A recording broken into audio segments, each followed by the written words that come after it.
할렐루야. 우리 좌우 인사 나눕시다. 반갑습니다. 축복합니다. 오늘은 우리 교회 창립 32주년 되는 그런 날입니다. 우리 교회가 더욱더 말씀 안에서 부흥하고 새롭게 되고 또 더욱 하나님께 영광 돌리는 멋진 2024년 한 해가 될 수 있기를 바랍니다. 예수님에게는 두 가지 꿈이 있었습니다. 첫 번째는 십자가에 대한 꿈이었습니다. 예수님께서 이 땅에 오신 목적은 십자가 지는 일이에요. 그래서 온 인류를 죄악에서 구원하는 일이었습니다. 예수님은 이 십자가의 사명을 잘 끝냈습니다. 두 번째 예수님의 꿈은 뭐냐면 교회였습니다. 한번 따라합시다. 예수님의 꿈은 교회이다. 제1의 성육신은 예수님께서 원래 하나님이셨지만 인간의 몸을 얻고 이 땅에 오셔서 33년의 생애를 살았던 이게 제1 성육신의 삶. 제2의 성육신은 뭐냐면 교회입니다. 교회는 뭐냐? 예수님께서 피로 사신 교회이고 또 이 교회는 예수님의 몸이라고 그랬습니다. 교회가 예수님의 몸이니까 이 교회는 예수님의 제2 성육신인 것입니다. 예수님은 이 땅에서 공생의 기간 다 마치고 십자가 사역 끝마치고 부활하시고 하늘로 승천하시면서 그리고 그 이후에 우리에게 이 지상에 남겨주신 것이 바로 교회입니다. 이것을 주님의 제2의 몸 그렇게 얘기합니다. 우리는 이 지구상에 최초로 세워진 이 교회를 뭐라고 부르느냐? 초대교회, 예루살렘 교회를 초대교회라고 부릅니다. 그러면 이 최초의 초대교회는 어떻게 생겼을까? 예수님은 이 교회라고 하는 말을 처음 언제 사용했느냐? 언제 사용했을 것 같아요? 베드로가 마태복음 16장 16절에서 주는 그리스도시요 살아계신 하나님의 아들입니다 라고 하는 신앙 고백을 했을 때에 비로소 처음으로 예수님께서는 교회라고 하는 단어를 끄집어내셨습니다. 그리고 말씀하십니다. 내가 너희의 고백 위에 내 교회를 세우리라. 그래서 이 교회는 예수 그리스도를 구주로 고백하는 이 신앙 고백 위에 세워진 것이 교회입니다. 그래서 주님께서 말씀하시기를 음부의 권세가 이 교회를 이기지 못할 것이다. 음부의 권세. 내가 천국의 열쇠를 너에게 줄 것이다. 너가 땅에서 무엇이든지 매면 하늘에서도 무엇이든지 다 매일 것이고 네가 땅에서도 무엇이든지 풀면 하늘에서도 다 무엇이든지 풀려 날 것이다. 여러분 이것이 교회의 권세입니다. 왜 이 교회의 권세가 이렇게 무지막강하냐? 이 교회가 주님의 몸이기 때문에 그렇습니다. 그런데 여러분 이 교회는 그냥 세워진 것이 아닙니다. 인간이 세운 것이 교회가 아닙니다. 인간이 땅 사서 뭐 돈 모아가지고 교회 건물을 세워서 이게 교회가 되느냐? 이게 교회가 아닙니다. 교회는 그렇게 세워지는 게 아니에요. 교회는 성령으로 세워진 것이 교회입니다. 그래서 성령이 떠난 교회는 교회가 아닙니다. 건물입니다. 건물. 예수님은 이 공생의 사역을 다 마치고 난 이후에 하늘로 승천하시면서 제자들에게 마지막 유언과 같은 말씀을 부탁하셨는데 너희들은 하나님 아버지께서 약속하신 것을 기다리라. 너희들은 몇 날 며칠 못 뛰어서 아버지께서 약속하신 그 성령을 너희는 받게 되리라. 오직 성령이 너희에게 임하시면 너희가 권능을 받고 권능. 예루살렘과 온 유대와 사마리아와 땅끝까지 이르러 내 증인이 될 것이다. 말씀해 주셨습니다. 이 제자들은 주님의 분부대로 마가의 다락방으로 달려가서 함께 모여서 주님께서 기다리라고 하신 그 약속하신 성령을 기다렸습니다. 간절히 기도하다가 그들은 급하고 강한 불같은 아주 놀라운 바람 같은 그런 성령을 받았고 성령 세례를 받은 사람들은 거룩한 변화를 받아서 새롭게 되었습니다. 어떻게 변했느냐? 이 땅의 사람들, 욕심의 사람들, 욕망의 사람들, 세상의 사람들, 이런 사람들이 다 거룩한 사람으로 변했고 거룩한 예수의 영으로 변했습니다. 그래서 땅의 가치관을 가졌던 사람들이 하늘의 가치관으로 완전히 변화되었습니다. 이렇게 성령으로 변화받아 예수의 영이 임하고 변화된 사람들이 모였던 이 교회가 바로 초대교회가 된 것입니다. 그들은 교회를 만들려고 해서 만든 게 아닙니다. 변화된 사람들이 모여서 그게 초대교회, 첫 예루살렘 교회가 탄생된 것입니다. 그게 바로 최초의 교회예요. 저는 이 오순절날 성령을 기다리던 사람들에게 강력한 성령이 임했던 것처럼 그런 오순절 성령의 역사가 우리 지명교회에서 실제로 경험되고 이야기되고 새롭게 변화된 역사들이 여기저기서 나타나고 간증되는 것을 보는 한 해가 되기를 축복합니다. 저는 우리 교회 모든 직분자들, 모든 다음 세대들, 모든 사역자들이 다 성령의 말을 하고 성령의 생각을 하고 성령의 행동을 하게 되고 성령을 체험하게 되는 그런 은혜가 있기를 축복합니다. 저는 신년 특세 때 우리 교회가 복음을 복원하는 그런 교회가 되자 그런 말씀을 드렸습니다. 안 들어보셨으면 유튜브 들어가서 보시기 바랍니다. 초대교회의 특징은 크게 9가지로 이야기할 수 있습니다. 첫째는 초대교회의 특징은 하나님을 두려워했습니다. 한번 따라합시다. 하나님을 두려워했다. 하나님을 두려워했어요. 요즘 사람들은 교회를 다녀도 하나님을 믿는다고 하더라도 하나님을 잘 두려워하지 않는 것 같아요. 세상 사람보다도 더 악질적인 사람들이 얼마나 많은지 몰라요. 하나님을 두려워하지 않아요. 근데 초대교회의 모습은 정말 하나님을 두려워했습니다. 두 번째 특징은 초대교회는 기사와 이적이 표적이 나타나는 교회였습니다. 하나님을 두려워하니까 하나님께서 그 은혜를 주신 것입니다. 안진뱅이들이 일어났습니다. 소경이 눈을 떴습니다. 옷만 만져도 기적이 일어났습니다. 살아계신 하나님을 두려워하니까, 경외하니까. 세 번째는 가치관의 변화가 일어났습니다. 여러분, 우리가 가치관의 변화 가운데 가장 가치관의 변화가 일어났다라고 하는 것을 증명할 수 있는 가장 최고의 변화는 물질의 변화입니다. 저 사람이 물질이 변화됐는가 보면은 가치관이 변화된 거예요. 우리는 지상의 교회를 살아가면서 믿음의 삶을 살면서 잘 변화되지 않는 것이 이게 물질의 변화거든요. 이게 잘 변화가 안 돼요. 근데 물질의 변화가 됐다라고 하는 것은 정말 굉장한 변화가 이루어진 거예요. 그들은 네 거 내 것이 없었습니다. 청지기 정신으로 충만했습니다. 내가 주인이 아니에요.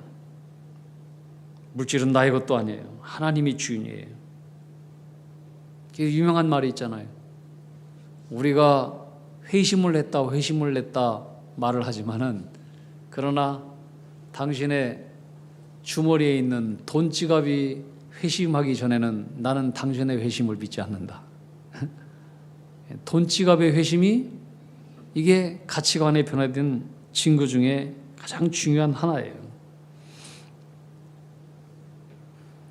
이게 참 쉬운 게 아니거든요. 우리 인간은 굉장히 욕망적이에요. 물질을 극복하는 게 쉽지 않아요. 소유를 극복하는 거 참 어려워요. 이기심을 극복하는 거 정말로 보통 일이 아니에요. 그런데 이 초대 교회들은 성령을 받아서 이 모든 것들이 극복된 사람들이었어요. 이게 바로 초대교회의 모습이었어요. 네 번째, 초대교회 특징은 성령 안에서 마음을 같이 했습니다. 따라합시다. 성령 안에서 마음을 같이 했다. 이게 초대교회의 특징이었어요. 같은 말, 같은 뜻, 같은 생각, 같은 마음,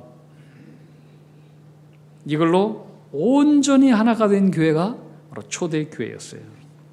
비방도 없고 원망도 없고 악담도 없고 더러운 말이 없어요. 다 예수의 말을 하는 것처럼 말했어요. 예수 안에서 모든 사람들이 같은 말, 같은 생각, 같은 마음이 되었어요. 이게 초대교회의 모습이었어요. 여러분, 어떤 경우에도 교회는 갈등과 분열이 있어서는 안 돼요. 갈등과 분열을 일으키는 것은 100% 마귀가 하는 일이에요. 몇 퍼센트요? 100%. 여러분, 갈등과 분열을 일으키는 사람들은 저 마귀구나, 마귀 같은 닦거나 이렇게 생각하면 돼요. 피해버리세요. 갈등과 분열은 교회의 원수이고 하나님의 원수이고 성령님의 적이에요. 성령은 화평이에요. 화평, 하나됨과 화평, 이것을 위해서 역사하는 것이 거룩한 성령의 영이에요. 이 마귀의 영은 이간질하고 분열하고 편가르고 비난하고 질서를 무너뜨리고 뒤통수 치고 헐뜯는 영이에요. 100% 마귀의 영이에요. 다섯 번째, 이 초대교회 특징은 성전에 모이기를 힘썼다. 따라합시다. 성전에 모이기를 힘썼다. 성전에 모여서 하나님을 예배하고 또 열심히 기도했어요. 기도하는 공동체. 또 여섯 번째는 떡을 떼며 기쁨과 순전한 마음으로 음식을 먹고 사랑의 뜨거운 교제가 있는 교회였다. 만나면 행복하고 즐겁고 기쁘고 좋은 말하고 축복하고 위로하고 그 속에서 위로를 받는 거예요. 하나님의 사랑을 느끼는 거예요. 서로 눈물이 닦아지는 거예요. 일곱 번째는 하나님을 뜨겁게 찬미했다. 예배하는 공동체, 하나님을 경외하는 공동체. 여덟 번째는 그러다 보니까 세상 모든 사람들에게 이 교회가 칭송을 받았어요. 칭송. 이야, 세상에 저런 아름다운 공동체가 있는가? 어떻게 저런 공동체가 있는가? 나도 저런 공동체에 들어갔으면 좋겠다. 이게 초대교회의 모습이었어요. 그래서 자동적으로 아홉 번째, 숫자의 부흥이 있었어요. 흥왕했어요. 여러분, 그런데 이런 특징이 그냥 나타나는 것이 아니라 성령이 임하니까 이런 모습이 자동적으로 열매로 나타난 거예요. 인간의 노력으로 이런 것이 나타난 게 아니에요. 저는 우리 교회가 이런 사도행전적인 교회 특징이 우리 교회에 그대로 복원되기를 축원합니다. 그러한 꿈을 꾸었다고 한다면 우리 교회는 성령으로 해산되는 몸부림이 있어야 돼요. 왜? 교회는 성령으로 세워진 것이기 때문에. 인간의 노력으로 세워진 것이 아니에요. 성령이 역사하지 않고는 인간의 노력으로는 교회가 안 돼요. 프로그램으로 안 되고 별짓 다 해도 안 돼요. 그러면 도대체 이 성령이라고 하는 실체가 무엇인가? 우리는 예수를 믿어도 성령이라고 하는 단어에 대해서 굉장히 생소한 분들이 있어요. 초신자들이야 성령이 무슨 말인가 할 수 있겠지만은 우리가 예수를 오래 믿어도 도대체 성령이 뭐지? 성령이 사변적이고 관념적인 개념으로 들린단 말이에요. 성령 충만하다 무슨 말인가? 그럴 수 있어요. 왜? 성령은 우리 손에 붙잡히지 않는 영이에요. 그래서 성령은 우리 눈으로 보이지 않아요. 영이기 때문에 보이지도 않고 잡히지도 않아요. 그렇다고 해서 여러분, 바람이 눈에 보이지 않는다고 해서 바람이 없는 것 아니잖아요. 바람이 지나고 나면은 바람이 분 자리를 우리는 바람이 지나갔구나 하고 알듯이 성령도 마찬가지예요. 성령은 잡혀지지 않고 눈에 보이지 않지만 성령이 지나간 자리는 열매로 나타나요.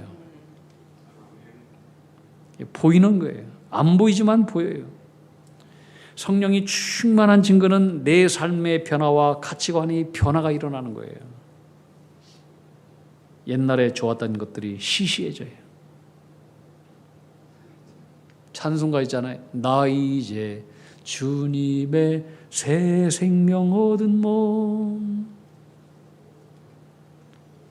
이전에 좋던 것 이제는 값없다 그러잖아요. 하늘의 은혜와 평화를 맛보니 찬송과 기도로 주 함께 살리라. 나도 모르게 내 안에서 내 속에서 조용한 변화가 일어나요. 성령이 오시면 속사람이 변해요. 예수가 좋아져요. 말씀이 좋아져요. 꿀송이처럼 달아요. 말씀을 사모하게 돼요. 자꾸 찬송이 내 속에서 나와요. 전에는 뽕짝이 나오고, 전에는 트로트가 나오고, 전에는 유행가만 부르던 내 입에서 찬송이 나오고, 감사가 나오고, 예배가 좋아지게 되고, 내 속에서 하나님 나라를 생각하게 되고, 하나님 일에 대한 헌신하고 싶은 마음이 생기고, 희생의 삶을 살고 싶은 마음이 생겨요. 나도 모르게 이 예수를 전하고 싶은 마음이 생겨요. 나도 모르게 내 속에 기쁨이 생겨요. 감사가 생겨요. 눈물이 생겨요. 거룩을 사모하게 돼요. 나도 나를 잘 모르겠는데 사람들이 어느 날 당신 변했어? 뭐 좋은 일이 있어? 성령님이 함께 한 친구예요. 바람이 지나면은 그 흔적이 나타나듯이 성령이 지나면은 그 흔적이 나타나요. 반드시 변화의 역사가 있어요. 열매가 있단 말이에요. 초대교회 성도들은 다른 거 구하지 않았어요. 능력을 구한 것도 아니고, 돈을 구한 것도 아니고, 세상의 명예를 구한 것도 아니고, 뭐 기쁨을 구한 것도 아니고, 평안을 구한 것도 아니에요. 단지 오직 하나만 구했어요. 성령을 구했어요. 그랬더니 다 왔어요. 따라합시다. 성령을 구했더니 다 왔다. 구하지 않은 것이 다 왔어요. 변화가 일어났어요. 사람이 전혀 다른 사람이 되었어요.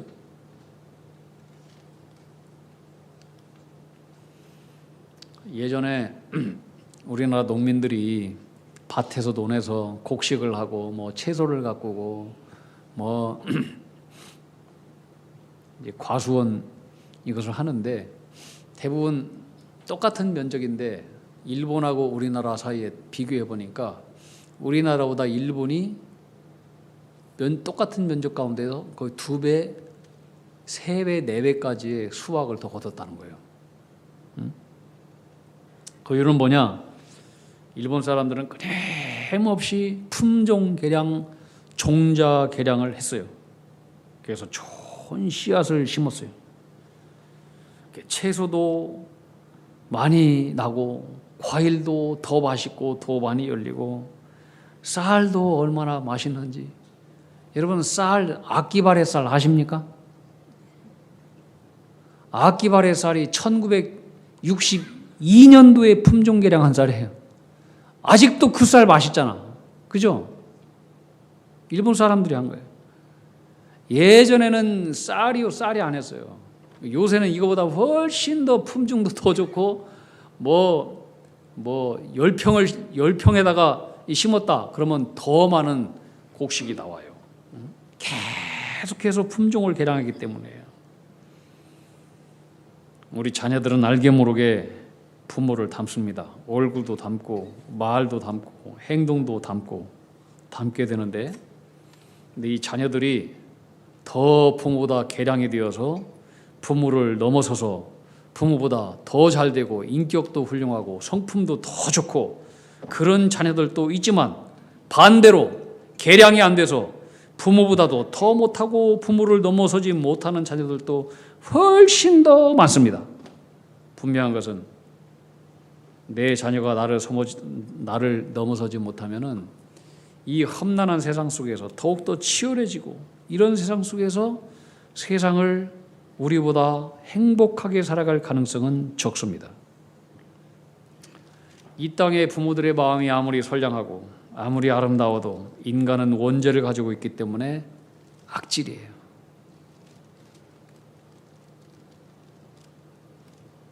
그래서 우리 자녀들은 악질 중에 악질인 우리 부모들보다도 훨씬 더 개량이 되어서 더 좋은 사람으로 돼야 돼요. 더 좋은 사람으로. 더 신앙도 높고 더 인격도 높고 더 믿음도 높고 더 잘되고 더 성격도 좋아지고. 그런데 인간이라고 하는 것은요, 모든 이 땅에 있는 나무라든지 식물이라든지 동물이라든지 이런 것들은 종자를 개량해서 더 좋아질 수 있는데 우리 인간은 그렇게 돼가지를 않아요. 더 반대로 돼가는 거예요. 더 반대로. 인간이라고 하는 것은. 놀랍죠? 오늘 갑자기 뭘 이렇게 인터넷을 보니까 2002년도에 무슨 뭐 어떤 남자가 4명인가 5명인가를 47시간에 죽였대요. 근데 그 범인을 잡았어요. 살인자를. 자기를 안 잡았으면 더 많이 죽였을 것이다. 이게 악질 중에 악질. 이게 인간이에요. 인간. 인간은요, 계속해서 시간이 지나면 지날수록 품종은 개량되는데 인간은 개량되지 않아요. 더 악한 쪽으로 가는 게 인간이에요. 왜 그런 줄 아세요? 마귀의 역사가 함께하기 때문에. 마귀의 역사. 동물들에게는 마귀의 역사가 없어요. 인간에게만 마귀의 역사가 있어요. 왜? 하나님의 형상으로 창조된 존재이기 때문에 마귀는 언제든지 이 하나님의 형상을 파괴하려고 해요. 마귀의 목적은 인간이에요. 아무리 선량한 인간이라고 할지라도 인간은 전부 다 자기중심적이고 이기적인 인간들입니다. 여러분, 인간은 변할까요? 안 변할까요? 변할까요? 안 변할까요? 여러분 자신을 보면 알죠? 이제 안 변해요.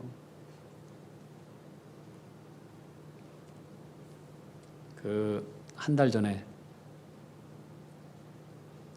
사랑의 동산 모임에 모여서 우리 목사님들이 함께 디스커션을 했어요.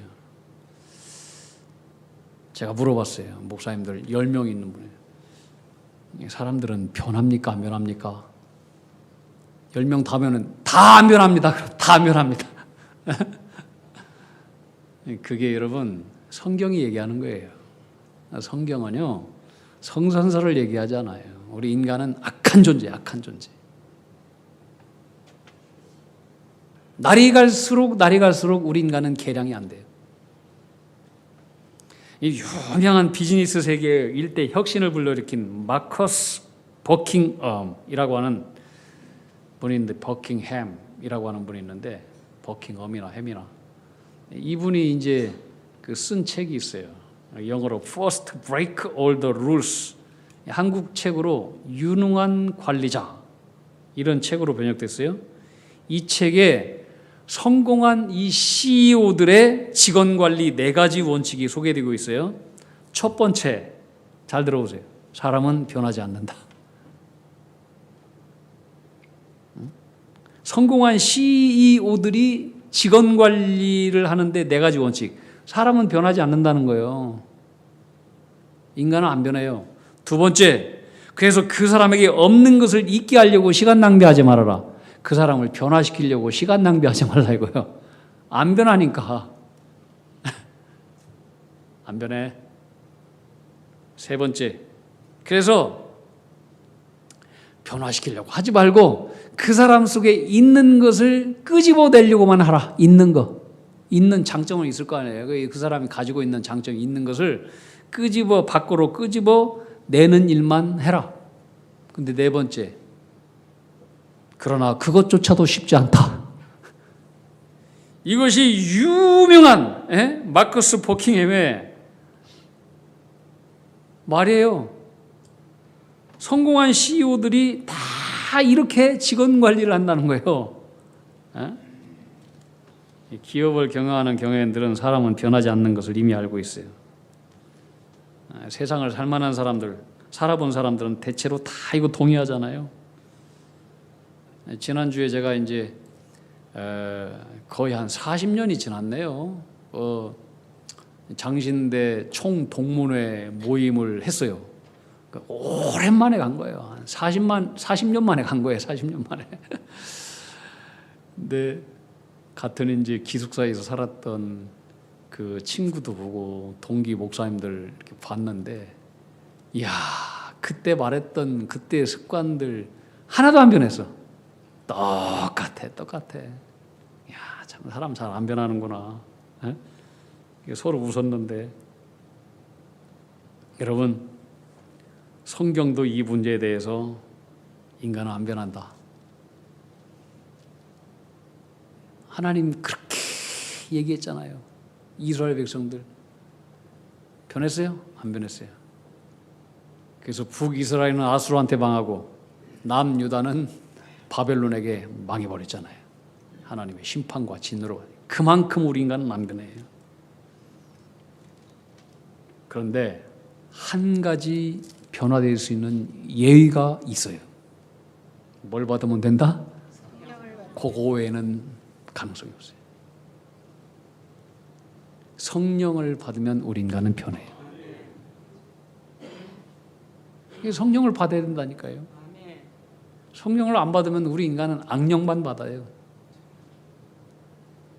따라합시다. 성령을 안 받으면 악령 받는다. 성령 충만하지 않으면은 충만하지 않는 빈 공간 속에 마귀가 들어와서 악령을 충만하게 채워버려요. 여러분, 아무리 의인이고 뭐 성자라고 하는 소리를 들어도 성령을 매일마다 또 받고 매일 받지 않으면 그 성인이 언제 악마로 변할지 몰라요.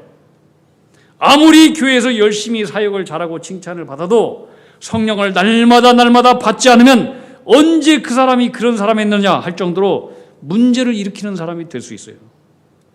얼마든지 우리는 볼 수 있잖아요. 예수님도요, 공생애를 시작하시면서, 예수님이 누구예요? 하나님의 독생자 아들이잖아요. 공생애 시작하시면서 뭘로 시작했느냐? 성령 세례 받고 공생애 시작하셨어요. 예수님도 성령 세례 받지 않고는, 성령 충만하지 않고는 십자가 사명이 어려웠다는 얘기예요. 그러니 우리 같은 쫄자가 성령 받지 않고 무슨 일을 감당할 수 있겠어요? 성령을 받고 예수님을 정통으로 만나본 사람은 날이 갈수록 예수를 더욱더 사랑하고 싶은 마음이 끌어올라요. 예수를 더욱더 알고 싶고, 예수께 더욱더 가까이 갖고 싶고, 예수께 더욱더 헌신하고 싶고, 예수를 더 닮고 싶은 열망이 심령 가운데 끌어올라요. 이게 성령이 오신 증거예요. 그래서 이런 찬양을 예수 닮기 원합니다. 성령 받지 않고는요, 상상도 못해요. 신자 되기 원합니다. 성령이 우리에게 들어올 때에 우리의 심령이 거룩한 마음으로 변화되는 거예요. 여러분, 우리의 인생이 하나님께서 기뻐하시는 풍성한 품종 계량이 되기 위해서는 주님으로부터 계속해서 은혜와 사랑을 받아야 돼요. 우리 인간이 계량될 수 있는 방법은 딱 하나, 성령 받는 거예요. 그게 날마다 그렇게 해서 말씀을 가까이 해야 돼. 성령을 간구해야 돼. 그래야 영이 건강해지고 마귀를 이기고 죄악과 싸워 승리할 수 있는 거예요. 여러분, 예수 믿는 사람들 보세요. 어떤 사람들은 예수님의 은혜를 많이 받아서 겉으로 보기만 해도 생명이 넘치는 분들이 있어요. 저 사람은 참 얼굴이 환하다. 기쁨이 넘친다. 이 땅에서 살지만 천국에서 사는 사람처럼 그렇게 기쁨이 넘치는 삶을 사는 사람들이 있어요. 얼굴에 기쁨이 있고 감사가 넘치고 언제나 긍정적이고 환하고 천사의 얼굴 같은 사람들이 있어요. 성가대 옆 사람 한번 쳐다보세요. 천사 같아요? 성령 받은 것 같아요? 근데 예수 믿어도 넘치는 성령의 은혜를 받지 못하고 인상 쓰고 한숨만 푹푹 쉬고 말만 하면 가시돋친 말이나 하고 갈등이나 일으키고 남 비방이나 하고 이해관계에 있어서는 그렇게 민감해지고 조금도 손해는 안 보려고 하고 희생은 어떤 그림자도 찾아보기 어렵고 세상 사람보다 더 악질적으로 피곤하게 사는 사람들이 교회에 다니는 사람들 가운데서도 많아요. 여러분, 이런 사람들은 하루빨리 하나님 앞에 엎드려 회개하고 성령을 간구해야 돼요. 성령 충만하지 않으면 마귀는 그 속에 악령을 채워버리기 때문에 그래요. 성령 충만한 믿음의 사람들이 되기를 축복합니다. 그런 우리 교회가 될 줄로 믿습니다. 예수님은 어느 날 자신이 고난받고 십자가에 죽는다라고 하는 얘기를 제자들한테 하니까 제자들이 두려웠어요. 불안에 떨었어요. 그때 예수님께서 말씀하십니다. 너희들 두려워하지 말아라. 내가 너희를 떠날지라도 너희를 고아처럼 내버려 두지 않을 것이다. 내가 아버지께로 가면은 내 대신 너에게 보혜사 성령님을 보내주실 것이다. 여러분, 지금 이 시대는 성령의 시대예요. 구약의 시대는 성부 하나님의 시대. 예수님 살았던 그 시대는 성자 예수님의 시대. 지금은 예수님께서 우리에게 성령을 보내주셔서 성령의 시대를 살아가고 있어요. 예수님께서 보혜사 성령을 너에게 보내줄 것이다. 두려워하고 근심하지 말라. 근심하지. 성령이 너와 함께 할 것이다. 그러면서 말씀하시기를 성령이 오시면 내가 너희를 떠난 것을 너희는 더 기뻐하게 되리라 그랬어요. 내가 없는 것보다 훨씬 더 너희들은 기뻐하게 될 것이다. 그러면서 예수님께서 요한복음 14장 12절에 이렇게 말씀하셨어요. 내가 진실로 진실로 너에게 말하노니 나를 믿는 자는 내가 한 일도 그도 하게 될 것이다. 예수님을 믿는 사람은 예수님이 한 일도 똑같이 하게 된다는 거예요. 근데 더 기가 막힌 말씀을 하셨어요. 내가 하는 일을 그도 할 것이지만은 또한 나보다 더 큰 일도 하게 될 것이다. 주님보다 더 큰 일도 하게 될 것이다. 이게 가능해요? 우리 인간의 힘으로는 안 되고 그 다음에 중요한 말씀. 내가 아버지께로 감이라. 아버지께로 가면 주님께서 뭘 보내주셔요? 성령을 보내주시냐. 성령을 보내주시면 이 성령의 능력을 받아서 주님이 하신 일도 하게 될 것이고 주님이 하신 일보다도 더 놀랍고 크고 위대한 일을 우리도 하게 되는 권세와 권능을 받게 된다라고 하는 거예요. 이게 성령이에요. 성령은 이렇게 놀라운 하나님의 영이고 선물이에요. 그래서 우리가 구해야 될 것은 뭐냐? 성령이에요. 그래서 이 초대교회 성도님들이 이 성령을 구한 거예요.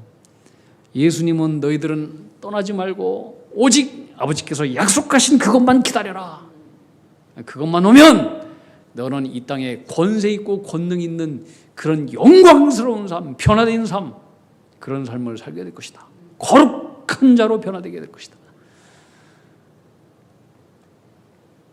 그런데 성령은요,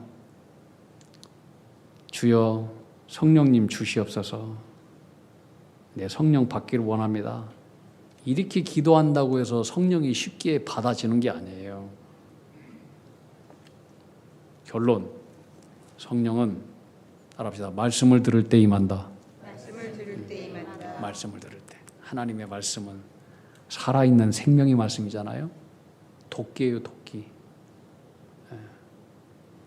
우리의 가치관을 찍어내리고 우리의 심령에 병든 것을 찌르고 자르고 폐부하고 수술하는 말씀, 도끼, 수술칼.